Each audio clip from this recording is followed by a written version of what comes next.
बस जी सवाल ये है, जो बात एसटी हसन सर ने कही, क्या राजनीतिक तौर से अल्पसंख्यकों के सम्मान को, उनके हक को दबाने की कोशिश हो रही है?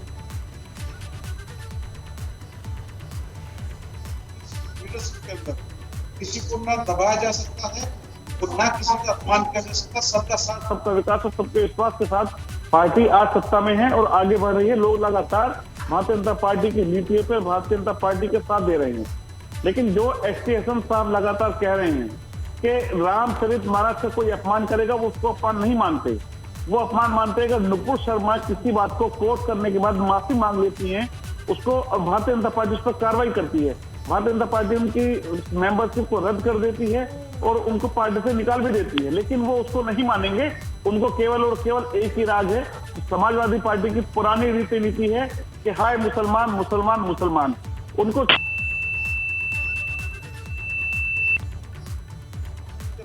भारतीय जनता पार्टी केवल और केवल देश को, राष्ट्र को प्रथम रखती है। सब अपनी पूजा पत्नी। लेकिन बासित जी वो पूछ रहे हैं कि फिर जामिया मिलिया जो अलीगढ़ मुस्लिम यूनिवर्सिटी है उसका क्यों बजट कम हो गया, क्यों मदरसों को शक की निगाह से देखा जा रहा है, क्यों सीए में अल्पसंख्यकों के सम्मान का ध्यान नहीं रखा गया? उन सवालों का जवाब दीजिए आप।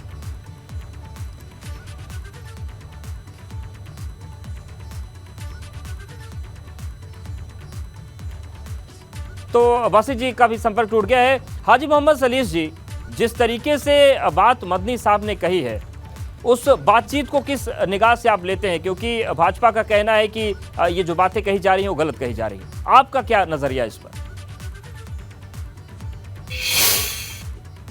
देखिए, मैं किसी के गलत और सही को कंट्राडिक्ट करने के लिए यहाँ नहीं बैठा हूँ जी। आपने जिस मौजू पर आज की डिबेट बुलाई है उसमें महमूद मदनी साहब के उस बयान पर चर्चा होनी चाहिए। नुपुर शर्मा ने क्या कहा और किसने जो है चौपाई पर आपत्ति व्यक्त की और इस पर क्या है, ये सब चीज़ें सब की सब आप 2024 के मद्देनज़र रखते हुए भाजपा को कैसे हिंदू मुस्लिम के कार्ड को खेला जाए, इस पर आ गए हैं।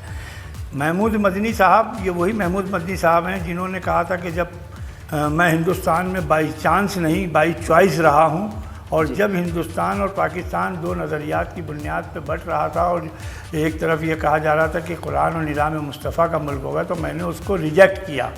तो आज महमूद मदनी साहब किन मुसलमानों की बात कर रहे हैं? महमूद मदनी साहब ने तो इस्लामी सिस्टम को जब रिजेक्ट कर दिया, आज कहा कि हिंदू मुसलमान। उन्हें बात करनी चाहिए हिंदुस्तान की, हिंदुस्तान के बसने वाले बाशिंदों की।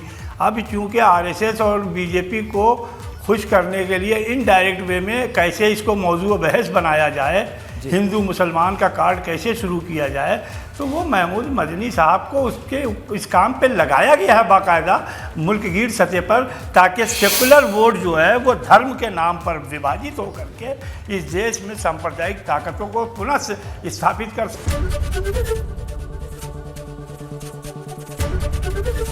एबीपी गंगा, खबर आपकी, जुबान आपकी।